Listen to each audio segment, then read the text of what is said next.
maxamed kaahin axmed wasiirka wasaaradda arrimaha gudaha ee xukuumadda Somaliland oo magaalada Hargeysa kaga qayb galay kulan soo dhaweyn ah oo loo sameeyay dawliye sare axmed ayaa waxa uu hoosta ka xariiqay in xukuumadda Somaliland ay ka fikirayso sii deynta Bilaal Bulushawi oo ka mid ah dhalinyarada sida gaarka caanka ah aalada TikTok isla markaasina lagu magacaabo madaxweynaha TikTok hadaba qodobkaasi waxa faaladiisa inoo eegaya Xamse Dabarani wasiirka arrimaha gudaha ee Somaliland maxamed kaahin axmed oo abinimadii xalay toole ka qayb galay munaasabad loo qabtay axmed dheer oo ahaa duuliyihii diiday inuu duqeyme ka geysto magaalada Hargeysa ee caasimadda Somaliland waxaana badiba dhalinyaradii madashaasi goobjoogga ah ay ka codsadeen wasiir maxamed kaahin axmed in cafis loo fidiyo wiil la dhaho Bilaal Bulushawi oo muddo ku siman 2 bilood ku xidhnaa magaalada Hargeysa waxaa ku xidhan inaan yar oo adeeru yahay axmed dheer oo hor fadhiya waxa loogu xidhay inuu caday Soomaaliya dhamaantii dhalinyaradu way ka warhayaan baan u malaynaya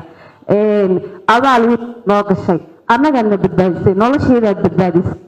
yaro inamada yaryar halka fadhiya laaleed inuu Hargeysa ku dhaxidhay yahay muddo 2 bilood oo ugu xidhay yahay shaah kafee iyo badcabto calanka Soomaaliya leh waxaan madaxdeeda sharafta la codsanayaa deekaasiba waa adeerkii baa annagana badbaadiyay idinkuna maanta inaan ka yar ee hooyadii xamar ka soo ooyayso ee tiri agoon weeyaan ay soo ooyiday in fadliga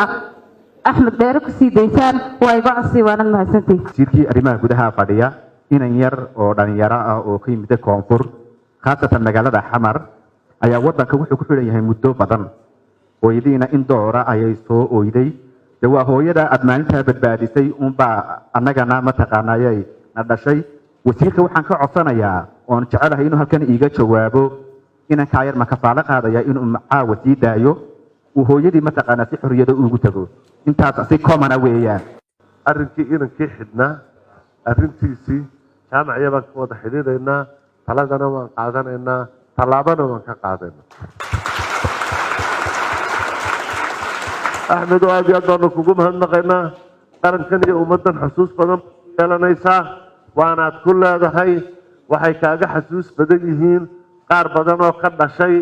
oo maalintaad go-aan kaa qaadanaysay aan go-aan kaa qaadan karaynin Xamse Dabarani RTN TV Hargeysa.